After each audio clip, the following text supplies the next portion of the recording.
Bom, estamos aqui, vamos lá, né? Estamos chegando, Abacuque, percorremos o livro de Abacuque em busca de ânimo, né? Estamos chegando ao último momento do texto bíblico de Abacuque, os últimos três versículos, a partir do versículo 17 até o versículo 19, nós vamos estudar nessa noite, né? Então é o último período aí do texto de Abacuque, então a gente vai mergulhar nesse texto nessa noite. Mas quando a gente tem feito todos os domingos à noite, eu gostaria de fazer uma pergunta a você. Uma pergunta a você. Onde está o seu coração? Onde está o seu coração? Porque Jesus, em Mateus capítulo 6, verso 21, vai dizer assim: pois onde estiver o seu coração, aí também estará o seu...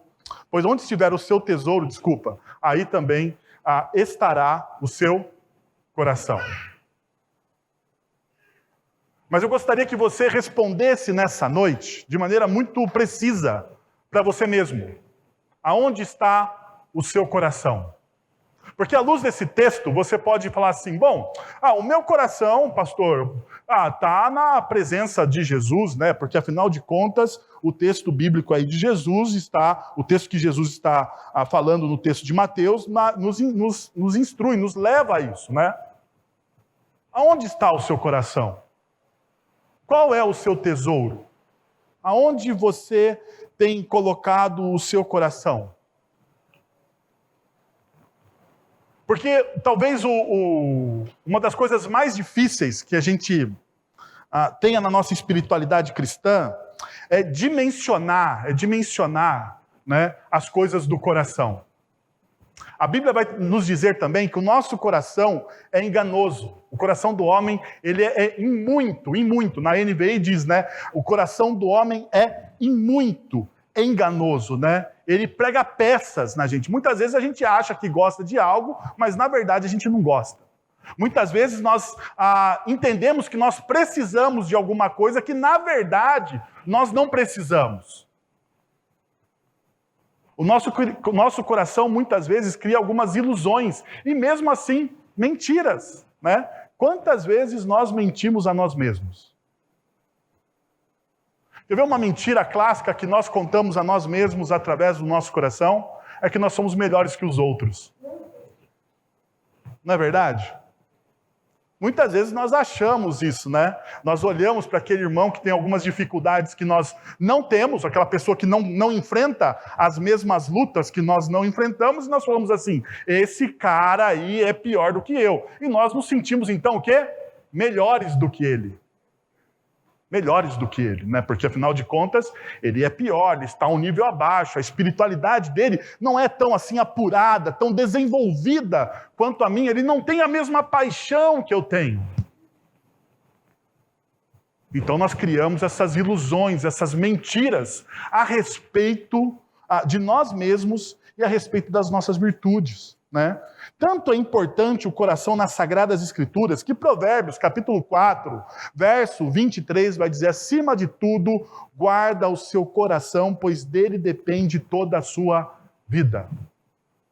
Na Revista Atualizada, se você aí está com a sua versão na Revista Atualizada, ele vai dizer assim, porque deles depende as fontes da vida, né? Porque dele depende as fontes da vida, ou seja, do seu coração emana todo o pulsar, todos os planejamentos, né? Tudo aquilo que você deseja. Porque diferente da nossa cultura, a cultura do Oriente Próximo, a cultura bíblica, ela vai ensinar que o coração é a sede dos desejos e dos planos. Na nossa cultura, o coração é a sede dos sentimentos, né? Dos sentimentos voláteis. Dos sentimentos líquidos, né? Então a gente está moldado na nossa cultura de maneira muito romântica a achar que o coração, né, tem os sentimentos. E os sentimentos humanos são temperados aí pelo bom humor de cada um, não é verdade?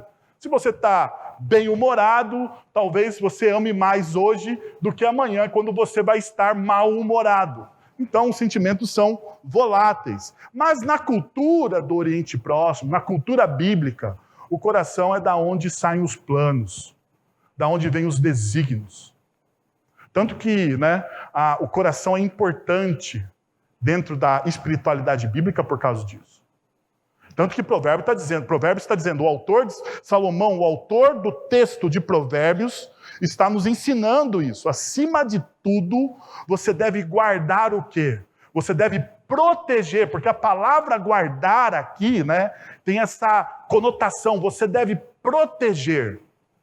Então, se você deve proteger algo na sua vida, você deve proteger o quê? O seu coração. Mas uma das coisas difíceis na nossa cultura é proteger o coração. Porque nós somos muito dados, né? Nós nos envolvemos demais às vezes. Nós menosprezamos o nosso coração. Muitas vezes nós menosprezamos os nossos sentimentos. Veja só o que Agostinho vai dizer. Ele vai dizer assim, ó: meu peso é o meu amor. Meu peso é o meu amor. Para onde quer que eu seja levado, é Ele que me leva. O meu peso é o meu amor. O que Agostinho está dizendo? Que o pêndulo dele, aonde, né? O que guia ele? Os amores. Em outras palavras, o coração. O coração me guia, o coração faz eu ter esperança. E quando eu penso nessa ideia de que o coração é aquele que me guia e que me faz ter esperança, aquilo que você ama é onde você coloca a sua esperança. Logo, a sua esperança é do tamanho daquilo que você ama. Perceba uma coisa. Aquilo que você ama é aonde você coloca o quê? A sua esperança. Logo, a sua esperança é do tamanho daquilo que você ama. Então, deixa eu dar um exemplo aqui. Bom, se a sua esperança está ligada nos relacionamentos familiares, então a sua esperança é do tamanho do quê? Desses relacionamentos. Quando esses relacionamentos fracassam, o que acontece? A sua esperança se vai. Você não tem mais motivo para viver. Perceba, isso acontece demais dentro da nossa sociedade. Nós colocamos as nossas esperanças em relacionamentos efêmeros. Isso acontece muito entre os jovens, né? Os jovens muitas vezes acham que aquela menina é o final da vida dele, né? Então, quando termina o namoro, o que acontece com aquele jovem? Né? A esperança dele se vai, ele fica todo ali macambúzio, sorumbático, né? sem nenhuma fôlego de vida, fica todo triste. Por quê? Porque a esperança dele é do tamanho daquilo que ele ama. Algumas pessoas vão colocar a sua esperança no seu dinheiro. E daí a esperança dessa pessoa será o quê? Do tamanho do seu dinheiro. No meu caso é pouca. Se eu colocar a minha esperança no meu dinheiro, é pouco. Então não tenho nem como pensar nisso. Mas talvez se você for bem sucedido, ou mesmo que não seja, você ame o dinheiro mais do que você ama a vida, a sua esperança é do tamanho do dinheiro que você ama tanto. Qual que é o problema? O governo muda, a inflação surge, os mercados oscilam, e quando você perde tudo, você perde também a razão de viver. Eu lembro de uma vez que eu cuidava de um grupo de jovens na Universidade de Campinas, e quando começou esse negócio de investimento na bolsa, sabe? Jovens começaram a investir na bolsa e tal, não sei o quê. E eu lembro que um dos conhecidos, eu não conhecia esse jovem pessoalmente, ele investiu a boa parte das economias que ele tinha, acho que nas ações da Embraer. Daí ele investiu lá, estava todo feliz, ganhando dinheiro, e de repente deu uma oscilação no mercado. Eu não sei por que cargas d'água, eu nunca fui muito atento a isso, né? Mas eu sei que os amigos desse jovem, que eram próximos de mim, disseram assim, olha, fulano atentou contra a própria vida, por quê? Porque ele perdeu tudo no mercado. A esperança dele é do tamanho do dinheiro que ele tem. Então isso vai correr por toda a nossa vida. Por todas as esferas da nossa vida. O nosso coração se apega muito fácil às coisas que nós temos e possuímos.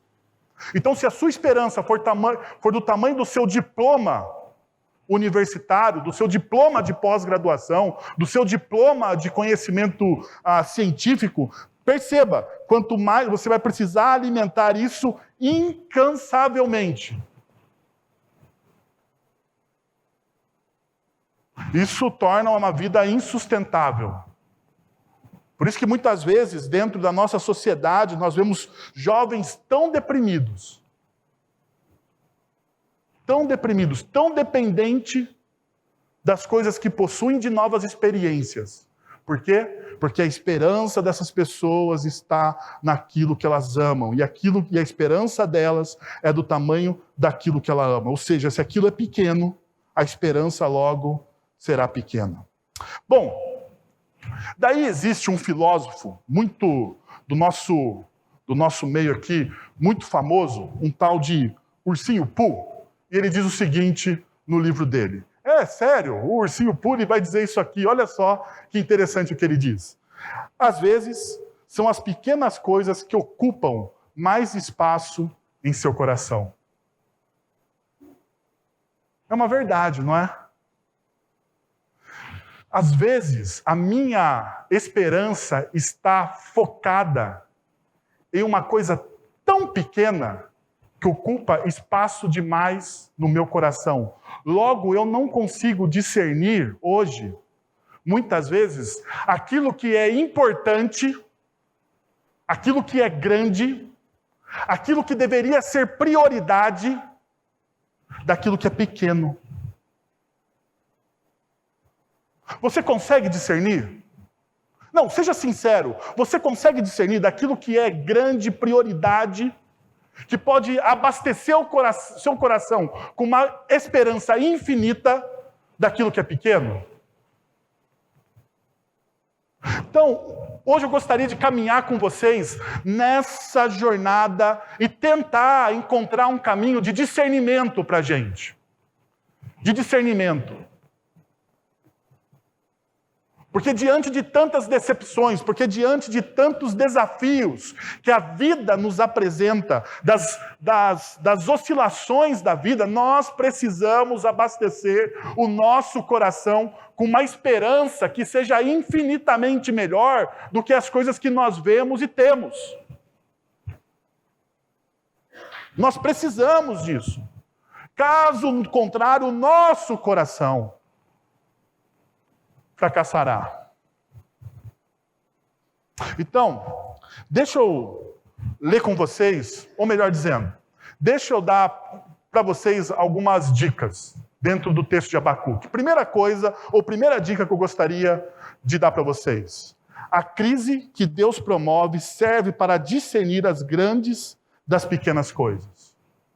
A crise que Deus promove serve para discernir as grandes das pequenas coisas. E eu gostaria de lembrar vocês, né, do contexto do texto de Abacuque. Primeiro, Abacuque ele está indignado com o povo de Judá.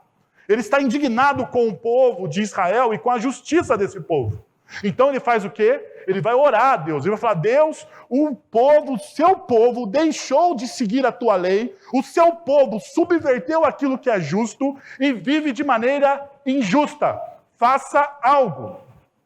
E daí, continuando no capítulo 1, Deus olha para Abacuque e diz o quê? Abacuque, eu estou fazendo algo. E daí Deus conta para Abacuque o quê? O plano dele. Fala assim: Abacuque, olha só, o povo de Israel, ele realmente deixou de me seguir, de amar a minha lei. Então, perceba, eu vou levantar um outro império. O Império Babilônico. E esse império vai invadir o reino de Judá, e esse império vai pilhar o reino de Judá, e esse império vai trazer a justiça que você tanto deseja, Abacuque. Daí Abacuque olha e fala assim: desse jeito eu não quero. Desse jeito não, Deus.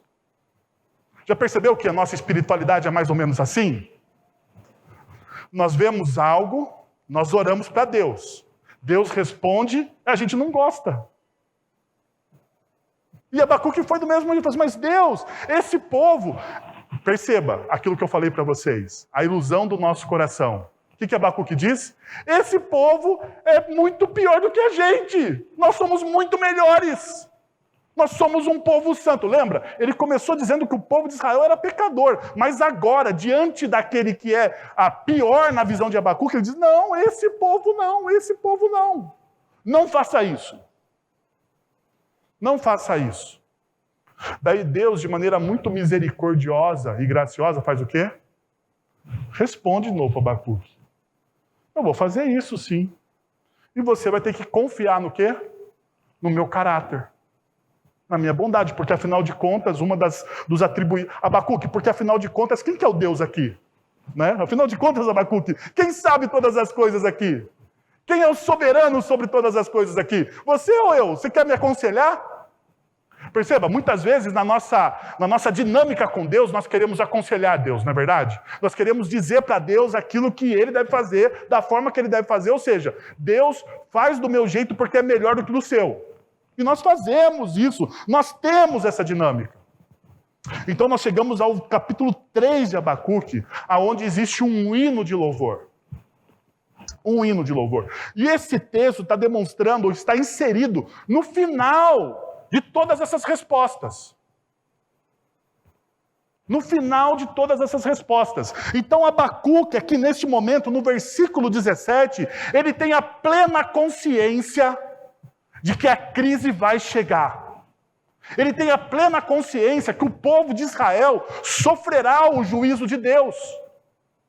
Então ele vai dizer o seguinte, versículo 17: mesmo não florescendo a figueira e não havendo uvas nas videiras, mesmo falhando a safra de azeitonas, não havendo produção de alimento nas lavouras, nem ovelhas no curral, nem bois nos estábulos. Perceba, ele está dizendo, olha, a coisa vai ficar difícil. A coisa vai ficar difícil. É interessante, perceba uma coisa, aquilo que desejo reverbera o que está no meu coração. Aquilo que eu desejo, muitas vezes, reverbera aquilo que está no meu coração. Perceba, Abacuque, ele faz uma lista. Ele faz uma lista. E ele vai falar o seguinte, olha, a figueira, o doce da vida, o símbolo do figo, dentro do povo de Israel, seriam os 3 primeiros símbolos aí, a figueira, as uvas e as azeitonas são símbolos de prosperidade do povo de Israel. São símbolos da prosperidade do povo de Israel. Então Abacuque fala assim, olha, os figos de Israel são desejados por todos os povos. Representa o doce da nossa vida. Nós vamos perder aquilo que é mais doce. Ainda Abacuque fala assim, olha, nós vamos perder, então, as videiras também. Nós vamos perder a alegria da vida, porque o vinho remete a isso. Olha, nós vamos perder a alegria da nossa vida. E perceba, ele vai dizer o azeite, mas o azeite tem um sinônimo de unção. E o azeite era usado de maneira medicinal pelo povo de Israel, como um fator de cura. De cura. Então ele percebe, ele está falando assim, olha, ainda assim vai acabar a cura da vida. Por final, ele coloca 3 coisas em conjuntos. Perceba. Alimentos, ovelhas e bois. O básico da vida. Os grãos, a farinha do pão de cada dia, o cafezinho com leite, o churrasco do final de semana. O básico da vida também se vai. Então, olha o que Abacuque faz. Ele começa o seu hino dizendo o seguinte. Ele começa o seu hino mostrando o seguinte. O que está reverberando no seu coração? O que está reverberando no seu coração? O que você perde e dói em você?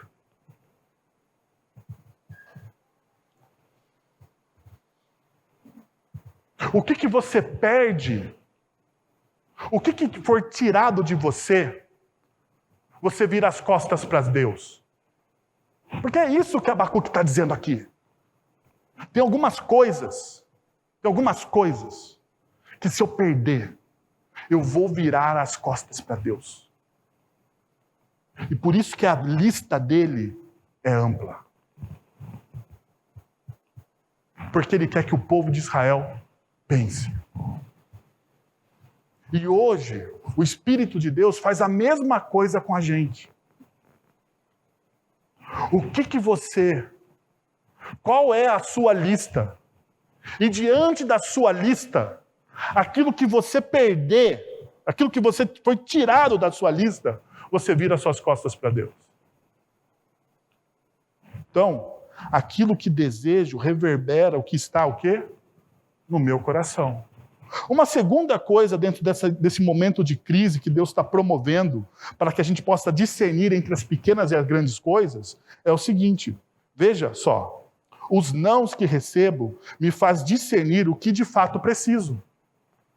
Veja a quantidade em vermelho dos nãos que Abacuque levou na vida dele ou na lista dele, dizendo, olha, mesmo não havendo, mesmo falhando, não havendo nem as bois, nem as ovelhas. Ou seja, ele tá dizendo o seguinte, olha, diante desses nãos, diante dos nãos da vida, se existe algo que pode moldar o seu coração, não é aquilo que você recebe.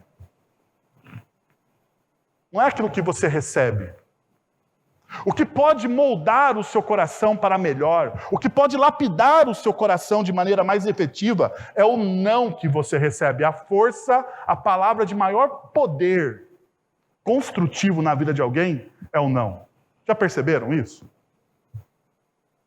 Veja só na educação dos nossos filhos. Faça um teste. Eu não farei nos meus filhos, mas faça no seu, porque eu sei que vai dar errado. Dê tudo para o seu filho. Diga sim em todas as coisas para o seu filho. E você vai criar o quê? Um monstro. Vai criar um monstro. Não é verdade? Mas diga não para ele. Diga, você não pode. Você não deve. Você não irá receber. Vai criar o quê? No mínimo, determinação e disciplina.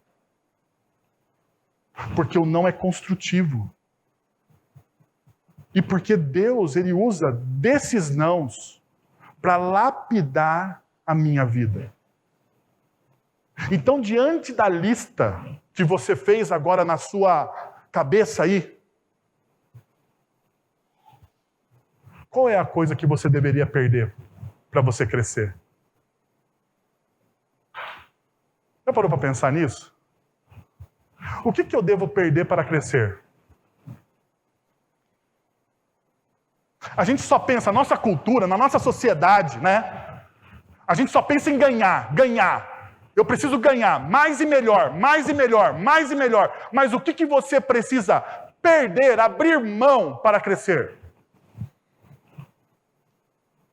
Tanto que Jesus vai dizer o seguinte, se você deseja ganhar a vida, você precisa fazer o que antes? Perder. Porque perder, muitas vezes, significa o quê? Crescer. Crescer. E o povo de Israel, que distorceu a justiça de Deus, o povo de Israel, o povo de Judá, melhor dizendo, que distorceu a justiça de Deus, o povo de Judá, que distorceu a palavra de Deus, eles precisavam perder para crescer. Era essa a lógica. Mas o nosso mundo, a nossa cultura secularizada vai dizer insistentemente para você que você precisa ganhar a todo custo. Mas eu quero desafiar você nessa noite. Diante da lista que você fez na sua cabeça aí, o que você precisa perder para crescer?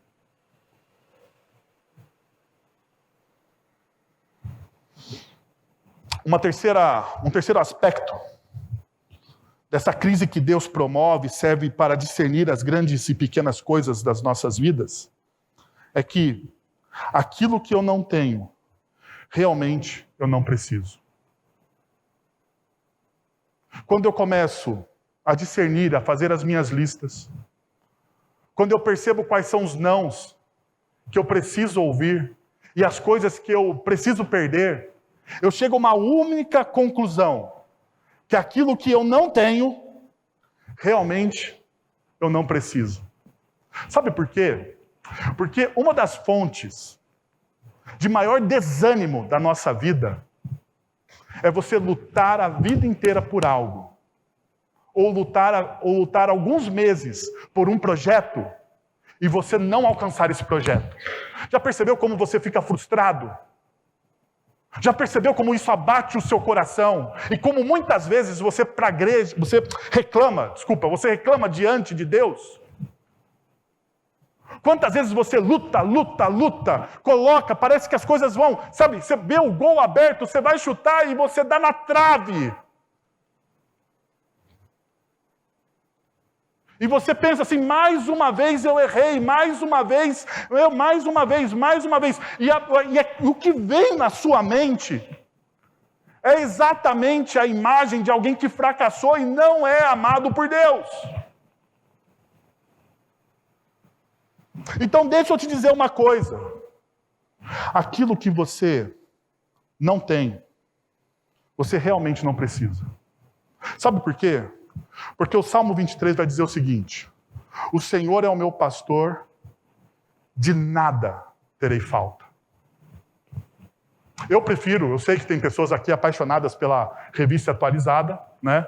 E como esse salmo é altamente conhecido, né? O Senhor é meu pastor e nada me faltará, né? Então, a gente tem essa visão assim do texto. Mas uma das coisas que a gente pode perceber quando eu leio na NVI é essa realidade.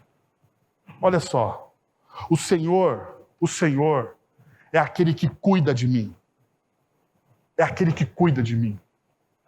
É aquele que me ama de maneira zelosa, como um pastor cuida do seu rebanho.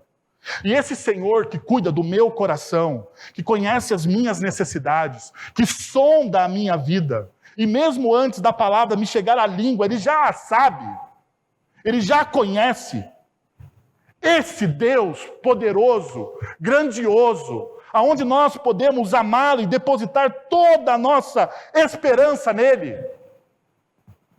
Ele sabe exatamente do que você precisa. E por saber exatamente daquilo que você precisa, você não terá falta de absolutamente nada.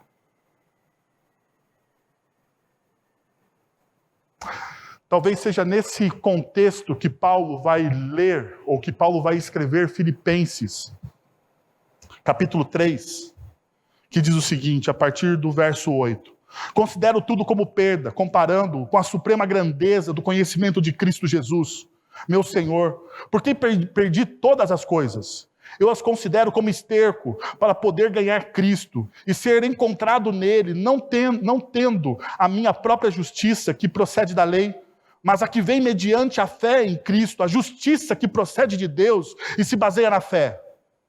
Quero conhecer Cristo, o poder da sua ressurreição e a participação dos seus sofrimentos, tornando-me como Ele em sua morte. Perceba, quero conhecer, olha o desejo do apóstolo Paulo, quero conhecer Cristo, o poder da ressurreição, e olha que coisa contracultural na nossa perspectiva, e a participação dos seus sofrimentos, tornando-me como Ele, para que de alguma forma alcançar a ressurreição dentre os mortos. Considero tudo como perda. O apóstolo Paulo, antes de ter um encontro transformador com Cristo, ele era um notável da sua geração. Sabia disso? Ele era um homem altamente bem-sucedido entre os fariseus, entre os mestres da lei. Ele era respeitado. E quando ele encontra Cristo, e quando ele tem esse encontro transformador com Jesus, tudo aquilo que ele considerava importante, tudo aquilo que ele considerava de extremo valor para a vida dele, todo o respeito que ele tinha na sociedade dele, todo o sucesso, os diplomas, tudo aquilo que ele angariou e lutou por muitos anos, sabe o que ele fez? Ele considerou aquilo como perda.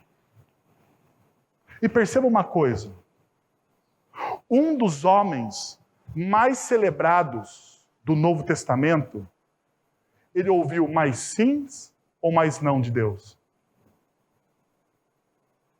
Eu vou dizer para vocês, eu vou me arriscar aqui a dizer para vocês, na minha leitura, ele ouviu mais não. Na minha leitura, ele ouviu mais não. Porque o único momento que esse apóstolo, que esse homem que abriu mão de todo esse respeito, fama, fortuna e estabilidade social, quando ele faz isso por amor a Jesus, o único momento que ele fala assim, Senhor, por favor, tem um espinho aqui na carne que me incomoda, que me tira o sono, que não me deixa em paz, esse espinho tira a minha paz. Por favor, tira ele de mim. O que Paulo ouve?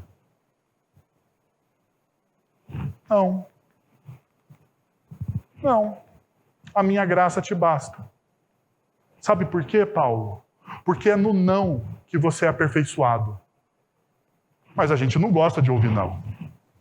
Né? Você cresceu na cultura do sim. Mas veja o que a cultura do sim fez com você. Veja o desespero que está no seu coração, buscando tantos sims, e não aprendendo a se contentar com aquilo que Deus está lhe dando. Uma segunda coisa é que o meu e o seu coração foram criados para encontrar o seu fim em Deus. O meu e o seu coração foram criados para encontrar o seu fim em Deus. Olha o verso 18. Ainda assim eu exultarei no Senhor e me alegrarei no Deus da minha salvação. Então perceba, ele está dizendo assim, olha, Abacuque diz assim, olha, a partir de agora eu vou ouvir mais nãos do que sims na minha vida. Nós estamos entrando num momento de crise. E essa crise vai servir para eu discernir o que existe no meu coração. E uma das coisas mais importantes que eu preciso discernir no meu coração é o valor que eu dou àquilo que Deus me deu em Cristo Jesus. E daí Abacuque vai dizer, ainda assim, apesar de todos esses nãos, eu exultarei no Senhor e me alegrarei no Deus da minha salvação. Na revista atualizada está ao contrário, mas eu já explico para vocês o que isso significa. Primeira coisa, perceba, a palavra exultar aqui, eu exultarei no Senhor, na melhor tradução seria triunfar. Seria triunfar. Porque ele é um verbo no cal. Está no imperfeito. E a primeira e melhor tradução seria triunfar. E eu concordo com os tradutores, porque muitas vezes a gente fala, né? Olha só, e ainda assim, eu vou colocar aqui a tradução, e ainda assim, né? E ainda assim eu triunfarei no Senhor, parece um evangelho da prosperidade. É porque a nossa mente moldada de maneira secular pensa que triunfo é vida boa. Não é? Mas perceba o que Abacuque está dizendo. Ele está ligando esse triunfarei ou esse exultarei no Senhor, né? Essa exultarei, ele está ligando esse no Senhor, que é o agente que realiza. Então, a verdadeira tradução, ou melhor tradução para mim, seria o seguinte: ainda assim eu triunfarei em Deus, porque é Deus que realiza o meu triunfar. Eu não estou fazendo isso pelas minhas capacidades. Eu não estou fazendo isso porque eu tenho o melhor conhecimento. Não, eu estou fazendo isso porque Deus está realizando algo através de mim. Deus está realizando algo através da minha vida. Então, eu triunfo.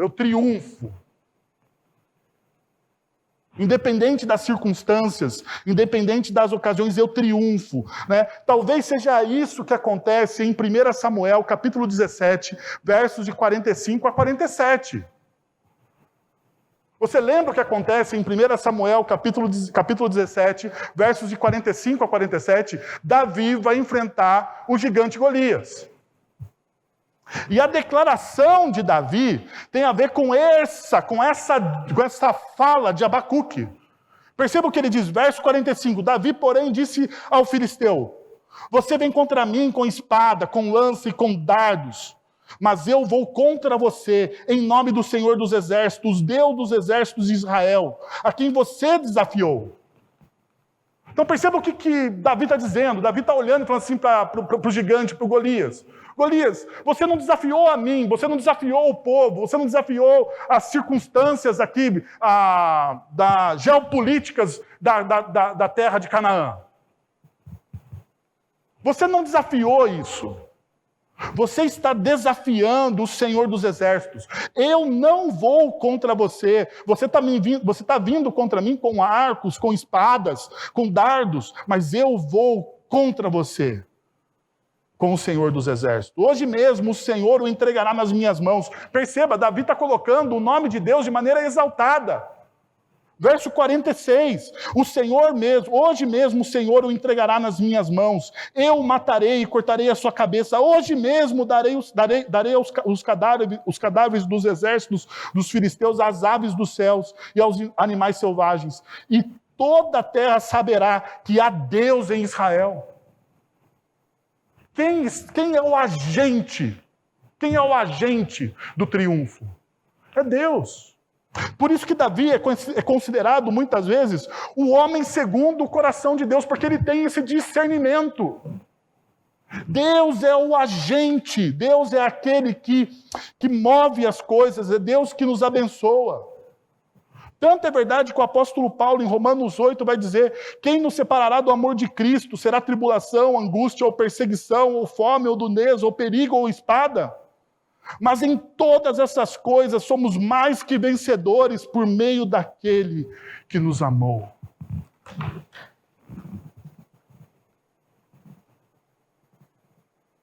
Perceba, quem é o agente?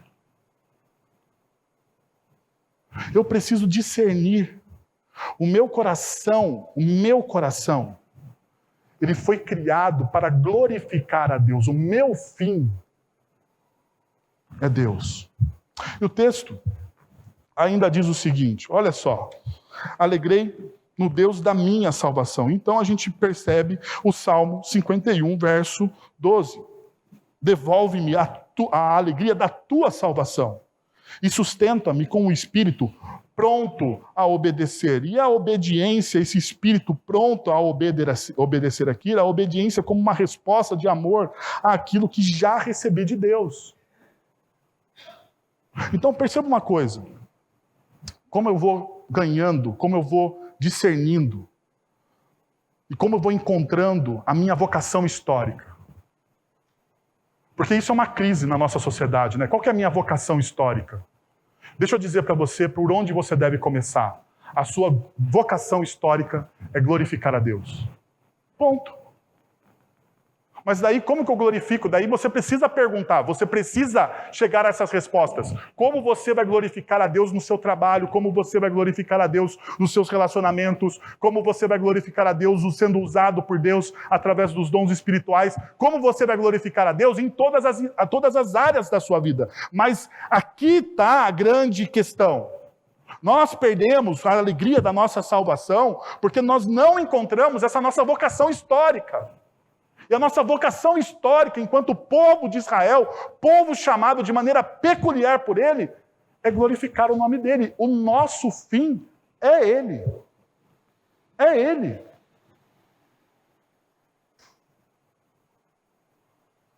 Tem muita gente complicando o evangelho. Tem muita gente transformando o evangelho em algo de autoajuda, mas o evangelho é simples. Nós precisamos ser lembrados constantemente disso, de que nós somos chamados por Deus a glorificar o nome dele. É lógico que daí desdobra-se em várias esferas da nossa vida. Porque todo mundo aqui foi chamado para uma área específica de atuação na sociedade. Mas na sua área específica de atuação na sociedade, você precisa glorificar a Deus. E quando você glorifica a Deus, perceba, o Salmo vai dizer, o texto de Abacuque vai dizer que você retoma a alegria da sua salvação. E a palavra aqui no hebraico para alegria é êxtase, exultação, significado.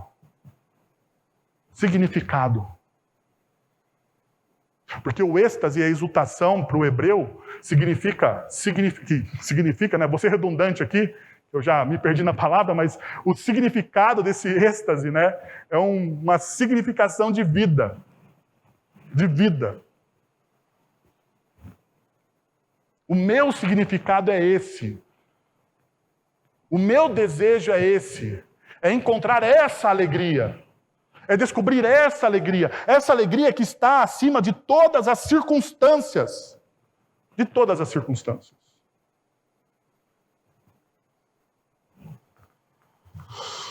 Por último,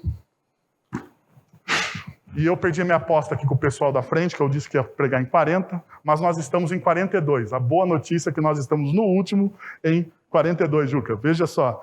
Então perceba, o último, a minha vida deve estar alicerçada na perene promessa de Deus para com seu povo. A minha vida precisa ter esse alicerce. Veja o que o verso 19 diz. O Senhor, o soberano, é a minha força. Ele faz os meus pés como os do cervo. Faz-me andar em lugares altos. E eu gostaria de enfatizar para você isso. O que é mais importante aqui? Quando a gente lê esse texto, e quando muitos pregadores pregam esse texto, eles vão logo nas duas últimas consequências. Né? Eles vão falar assim, olha, porque Deus vai vai dar para você a força dele, então você será forte. E ele vai fazer você andar sobre os lugares altos, né? E você será relevante. Que é uma verdade. Mas antes disso existe algo muito mais importante. Muito mais importante do que a força que Deus pode lhe dar e os lugares que Deus pode te colocar. Porque tudo isso que Deus pode fazer por você tem a ver com esse começo. O Senhor, o soberano. Porque o Senhor, o soberano, o relacionamento de Deus com o seu povo não está baseado nos caprichos e instabilidades das emoções humanas, mas no seu eterno caráter de bondade e amor. Não, Deus ele não deixa de amar você porque você pisou na bola. É verdade. Eu sei, na nossa espiritualidade tupiniquim, né, a manca, legalista e farisaica, a gente muitas vezes pensa, não, Deus deixou de me amar porque eu pisei na bola, eu vacilei, eu cometi um pecado horrendo. Mas deixa eu te dizer uma coisa, Deus talvez na sabedoria eterna dele, ele sempre soube que você iria cometer esse pecado. E ele nunca deixou de amar você, porque afinal de contas, ele enviou Jesus para restaurar você na cruz do Calvário. Veja só, essa é a verdade do Evangelho. Porque quando a gente acha que Deus é pego de calça curta, nós estamos fazendo o quê? Diminuindo o quê? A soberania dele. E o texto está dizendo, o Senhor, o soberano, aquele que reina e aquele que estabelece a aliança, não por mérito seu, mas por amor a ele. Então deixa eu te mostrar um texto. Deuteronômio capítulo 7, o texto mais bonito das Sagradas Escrituras no Antigo Testamento, para mim. Talvez se torne para você também. Olha o que diz o texto. Pois vocês são um povo santo para o Senhor, o seu Deus. Então perceba, vocês são um povo santo para o Senhor, o seu Deus. Você é santo por quê? Porque você tem um bom desempenho? Porque você tirou 10 em todas as provas? Porque você foi um bom menino e no final do ano Deus vai te dar aquilo que você deseja? Não. Não, porque o texto de Deuteronômio capítulo 7 está sendo referindo ao povo que vai ficar 40 anos no deserto. Porque não foi bom menino. Mas Deus está dizendo para esse povo, o quê? Você é o meu povo santo. O meu povo santo. Você é o meu povo santo. O seu Deus, o Senhor, o seu Deus, os escolheu dentre todos os povos. Perceba, quem é o agente de tudo aqui? Quem está na ação de todas as coisas aqui? Deus está na ação de tudo. Deus está planejando tudo e fazendo tudo em favor do seu povo. Essa é a atitude soberana de Deus na história. Por isso que o texto de Abacuque diz, o Senhor, Yahvé, e aquele que é soberano, que reina e que estabelece a aliança, não por causa do desempenho do povo, mas porque Deus é Deus. Os escolheu dentre todos os povos da face da terra para ser o seu povo, o seu tesouro pessoal. Deus está fazendo aqui uma declaração de amor para o seu povo. Dentre toda a criação, você é o tesouro pessoal de Deus. Você que faz parte do povo de Deus, você que entendeu o Evangelho de Cristo Jesus, você que se dobrou à cruz de Cristo Jesus e aquilo que Ele fez na cruz por você, deixa eu dizer uma coisa para você, não sou eu que estou dizendo, é as Escrituras que dizem. Você é o tesouro pessoal desse Deus. Eu sei que muitas vezes o sentimento de baixa estima, ataca a nossa vida, porque afinal de contas nós somos empurrados por essa sociedade, a ter isso. Mas lembre-se sempre, lembre-se diariamente que você é o tesouro pessoal do Senhor. Que Deus te escolheu entre tantos, porque você é o tesouro especial, porque Ele te amou entre tantos, Ele estendeu a graça por você. Mas por que Ele fez isso, Wellington? Não sei, na eternidade a gente vai descobrir, mas Ele fez. A Bíblia não dá a resposta do porquê Ele fez isso por mim. Ele só me dá a resposta que Ele me amou, que Ele se entregou por mim. Daí o texto vai dizendo, o Senhor não se afeiçoou a vocês, nem os escolheu por serem, perceba agora, não por vocês serem os melhores dos melhores, os mais numerosos do que os outros povos, pois vocês eram o menor de todos os povos, mas foi porque o Senhor os amou por causa do juramento que Ele fez aos seus antepassados. Por isso, Ele os tirou com mão poderosa e os redimiu da terra da escravidão, do poder de Faraó, rei do Egito. Saibam, portanto, que o Senhor, o seu Deus, é Deus. Ele é Deus, Ele é o Deus fiel, que mantém a aliança. Ele mantém, por isso que Ele é soberano e Senhor. Ele mantém a aliança e a bondade por 1000 gerações daqueles que o amam e obedecem os seus mandamentos. Por que eu obedeço e amo os mandamentos do Senhor? Porque eu sou o tesouro, eu fui amado primeiro. O apóstolo vai dizer no Novo Testamento, nós o amamos porque Ele nos amou primeiro. Ele nos amou primeiro aonde? Ele nos amou primeiro desde o início da história. E esse amor fica muito mais visceral e visível aonde? Na cruz do Evangelho de Cristo Jesus. É isso. Então perceba uma coisa. O que dá? Qual que é o resultado? Primeiro, o Senhor é a fortaleza ao redor, uma muralha que protege o seu povo. Porque a ideia aqui é a minha força, a ideia principal, a revista atualizada traduz mais literalmente essa palavra, ela diz, o Senhor é a minha fortaleza. Então, o Senhor é a minha fortaleza, aqui é a ideia de muralha. de muralha. E a gente precisa então retomar a ideia de Israel, né? As muralhas de Israel que protegiam a cidade.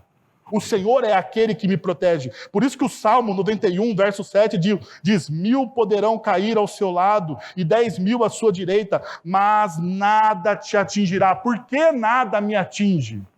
Porque o Senhor é a minha muralha. Porque Ele me protege. E Ele me protege por quê? Porque Ele tem uma aliança estável comigo. Pelo amor e pela fidelidade dEle, que não depende do meu desempenho. E por último, ele me faz andar por cima dos problemas, tendo uma visão privilegiada dos problemas. Ele me faz ter uma visão privilegiada dos problemas. Porque a ideia principal do servo aqui, por que o servo sobe os montes? Para não ser atacado pelos inimigos, para ele ter uma visão privilegiada daqueles que o atacam. É também um ato de proteção e de amor de Deus. Deus está dizendo para você, você não ficará ansioso. Fique calmo, eu estou te protegendo, eu colocarei você sobre os montes. Eu te darei todas as ferramentas que você precisa. O Espírito Santo está com você, você não está mais sozinho. E isso precisa entrar no nosso coração. Então, meus irmãos, para você refletir e praticar, para você pensar na sua vida e tomar algumas decisões. Primeiro, qual o tamanho da sua esperança? Aonde está colocando a sua esperança? Lembra? O tamanho da sua esperança,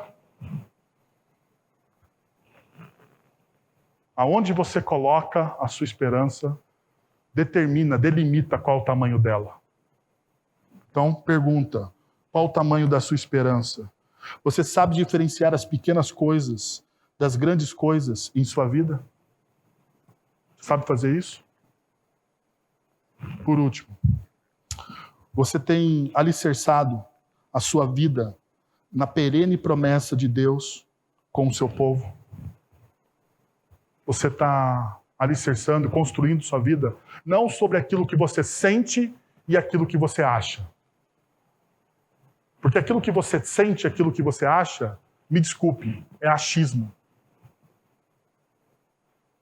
O que é real, o que é verdadeiro, é aquilo que Deus diz ao seu respeito. E o texto de hoje que nós lemos diz que você é o tesouro, é um tesouro pessoal, particular de Deus. Que tal você fechar os seus olhos e abaixar sua cabeça? Você ter um tempo de oração, se preparar para a ceia.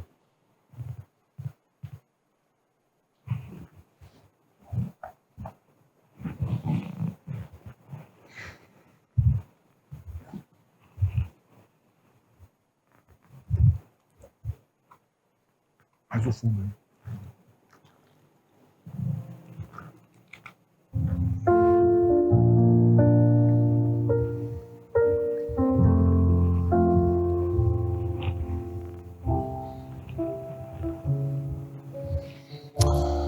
Senhor, nós estamos na Tua presença nessa noite e cremos que o Senhor, na ação poderosa do Teu Santo Espírito, falou aos nossos corações, ó Deus, através da exposição da Tua palavra, Pai.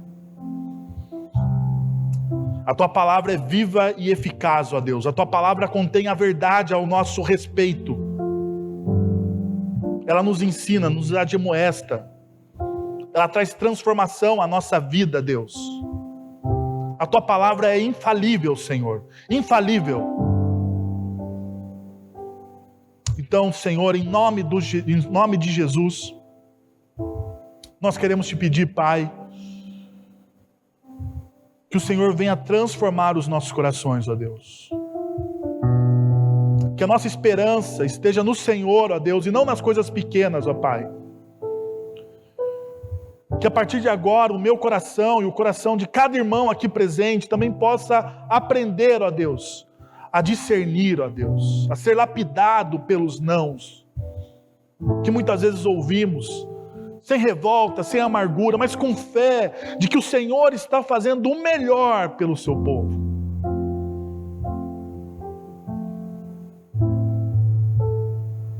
Deus, trabalhe em nós, ó Pai. Nós clamamos por um milagre, Senhor. O Senhor sabe o que passa, o que existe em cada coração aqui presente, como cada um chegou aqui e qual a palavra que cada um precisava ouvir, ó Deus. Então nós clamamos pela instrumentalidade do Teu Santo Espírito neste momento, Senhor.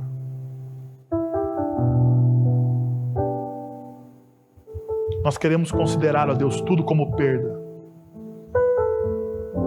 para termos Cristo, ó Deus, Cristo, e somente Cristo na nossa vida. Abençoa esses alimentos, ó Pai. Nós vamos ceiar a mesa da aliança do Senhor, ó Deus. Essa mesa que é do Teu povo, daqueles que confessam que Jesus Cristo é o Senhor e Salvador das suas vidas.